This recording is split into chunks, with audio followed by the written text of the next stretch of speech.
Assalamualaikum warahmatullahi wabarakatuh. Sampurasun. Rahayu, Rahayu, Sugeng, Dumadi. Sepenggal kisah Maharaja di tanah Pajajaran. Sri Baduga Maharaja, Prabu Siliwangi.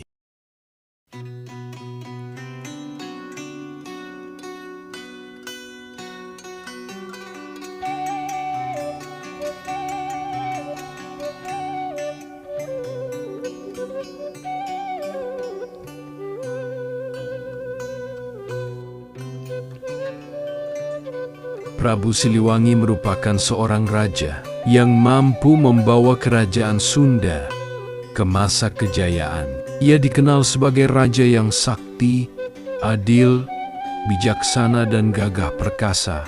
Siliwangi merupakan tokoh populer dalam tradisi Sunda, legenda yang menggambarkan masa pemerintahannya sebagai masa kejayaan. Prabu Siliwangi merupakan tokoh semi mitologi. Hal ini karena tradisi pengucapan masyarakat Sunda yang menyebutkan Raja Agung mereka sebagai Prabu Siliwangi tanpa memperhatikan era atau kurun waktu sejarahnya. Sulit untuk memastikan siapakah tokoh sejarah yang dimaksudkan sebagai Prabu Siliwangi yang sangat legendaris ini. Sejarah Prabu Siliwangi. Prabu Siliwangi tidak lepas dari kerajaan Galuh.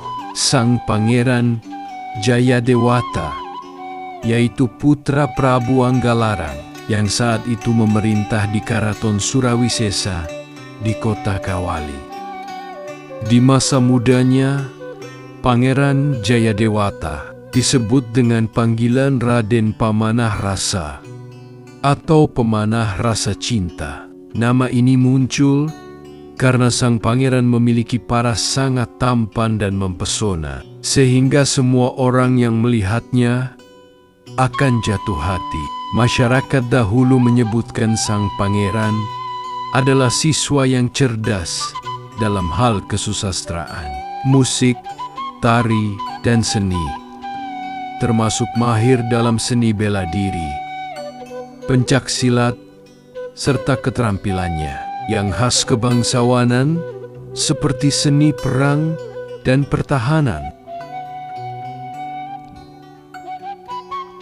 Kisahnya, ada seorang tokoh di dalam kerajaan tersebut yang berniat jahat untuk menggulingkan Raja Anggalarang dan akhirnya berhasil membunuhnya dan merebut takhta.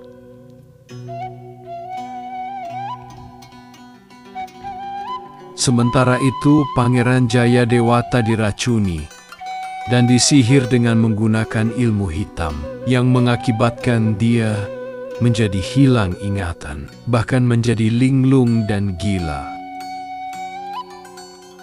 Pangeran yang sakti namun sedikit gila ini kemudian berkelana ke penjuru negeri, menimbulkan kegaduhan di desa-desa. Akhirnya, Ki Gedeng Sindangkasih, yang merupakan kepala desa Sindangkasih, berhasil mengobatinya berkat putri Ki Gedeng, Nyi Ambetkasih, yang memberikan cinta ke pangeran. Pangeran Jayadewata kemudian menikahi Nyi Ambetkasih. Lalu, Pangeran Jayadewata akhirnya bangkit dan berhasil menghimpun dukungan rakyat dan berhasil menuntut kembali haknya atas takhta kerajaan Sunda. Asal nama Prabu Siliwangi. Nama Siliwangi merupakan berasal dari kata silih dan wewangi yang sebagai pengganti Prabu Wangi.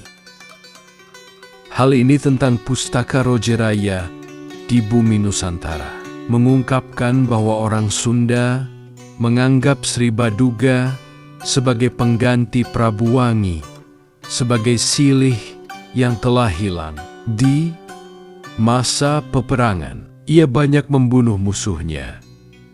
Karena Prabu Maharaja sangat menguasai ilmu senjata dan mahir dalam berperang, Ia tidak mau negaranya diperintah dan dijajah oleh orang lain.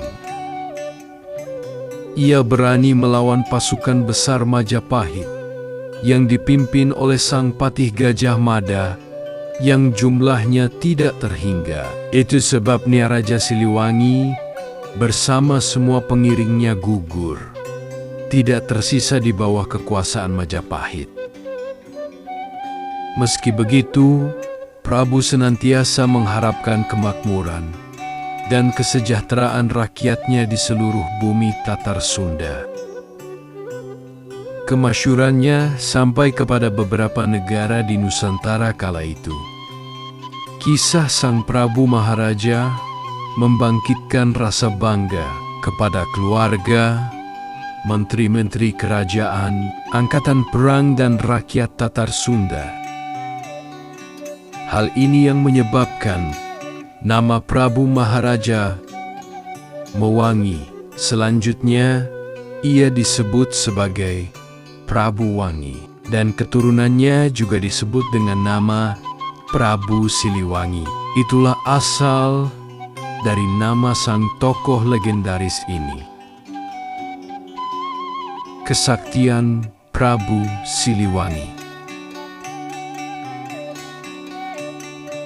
Prabu Siliwangi memerintah kerajaan Pajajaran pada tahun 1482 hingga 1521, menciptakan masa keemasan bagi kerajaan tersebut. Menurut cerita rakyat Sunda, Prabu Siliwangi memiliki berbagai kesaktian yang menjadi bagian terlegenda, di antaranya kemampuan bertarung. Dikenal sebagai seorang pemimpin yang tangguh dan memiliki kemampuan bertarung yang hebat. Ia pernah mengalahkan berbagai musuh, termasuk kawanan macan putih gaib. Berjalan secepat angin. Prabu Siliwangi bisa berjalan secepat angin. Dia dapat menempuh jarak yang jauh dalam waktu yang sangat singkat. Prabu Siliwangi terbang. Dia mampu terbang seperti burung biasa. Ia gunakan untuk mengelilingi kerajaan atau bertarung. Prabu Siliwangi menghilang. Sang Prabu Siliwangi dapat menghilang dari pandangan musuhnya dan muncul di tempat lain secara tiba-tiba. Ilmu kanuragan Prabu Siliwangi. Ilmu kebal terhadap senjata dan serangan fisik lainnya. Pasukan gaib Prabu Siliwangi. Ada beberapa pasukan gaib yang membantu Prabu Siliwangi, seperti jin, makhluk halus dan dewa. Ilmu macan putih membuat ia memiliki kekuatan kecepatan, ketangkasan, bagaikan macan putih. Kesaktian-kesaktian inilah yang membuat Prabu Siliwangi menjadi sosok yang disegani oleh rakyatnya dan ditakuti oleh semua musuhnya. Ia berhasil memimpin kerajaan Pajajaran menjadi salah satu kerajaan terkuat di Nusantara kala itu. Legenda Macan Putih. Kisah Prabu Siliwangi dengan hewan mistis. Harimau juga makan hitam dan putih yang dianggap masyarakat sebagai satwa gaib. Pengawalnya,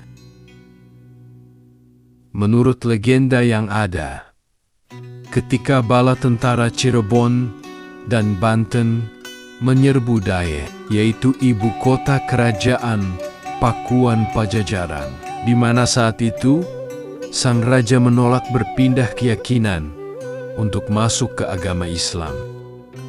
Namun dia juga tidak melawan tentara Muslim yang menyerbu dari Cirebon. karena Cirebon merupakan kerajaan anaknya. Setelah jatuhnya ibu kota Pakuan, Raja Sunda terakhir yang ditemani pengiringnya mengundurkan diri ke Gunung Salak yang terletak di ibu kota bagian selatan untuk menghindari pertumpahan darah. Kemudian sang Raja Ngahyang menghilang dan menjadi Hyang atau roh kedewaan. Konon, legenda mengatakan dia berubah menjadi satwa mistis berwujud harimau suci. Di abad ke-17, lebih dari 100 tahun setelah runtuhnya kerajaan ini, kota Pakuan telah ditinggalkan penghuninya, dan perlahan kota ini telantar, lapuk, dan rusak ditelan semak belukar dan aneka tanaman tropis lainnya. Kemudian berubah menjadi hutan lebat yang menjadi sarang harimau. Bukti legenda Macan Putih. Sang penjelajah di abad ke-17-an itu bernama Peter Scipio van Oostende pergi membawa tim ekspedisi untuk menjelajahi hutan yang ada di selatan Batavia menuju bekas ibu kota Pakuan. Mereka menjelajah hingga sampai di Wittenkopsbaai yang sekarang menjadi pelabuhan ratu. 2 hari sebelumnya salah satu anggota ekspedisi ini tewas akibat terkaman harimau di daerah ini. Peter Scipio mendapat informasi dari anak buah Letnan Tanuwijaya dari Sumedang. Ia menyatakan bahwa reruntuhan itu adalah bekas ibu kota kerajaan Pakuan Pajajaran. Di tahun 1687, tepatnya tanggal 23 Desember, Gubernur Jenderal Johannes Campuigis menulis laporan di bekas istana yang tanahnya ditinggikan dekat prasasti batu tulis berwarna perak, peninggalan Raja Pajajaran yang dikeramatkan. Wilayah ini dijaga oleh banyak harimau. Penampakan hewan ini juga dilaporkan oleh warga Kedung Halang dan Parung Angsana yang mengawal Peter dalam ekspedisi ini. Bisa jadi peristiwa inilah yang menjadi sumber legenda lokal yang percaya bahwa Raja Pajajaran beserta segenap bangsawan Sunda dan pengawalnya telah berubah menjadi harimau mistis. Wallahu alam, Bith OAB.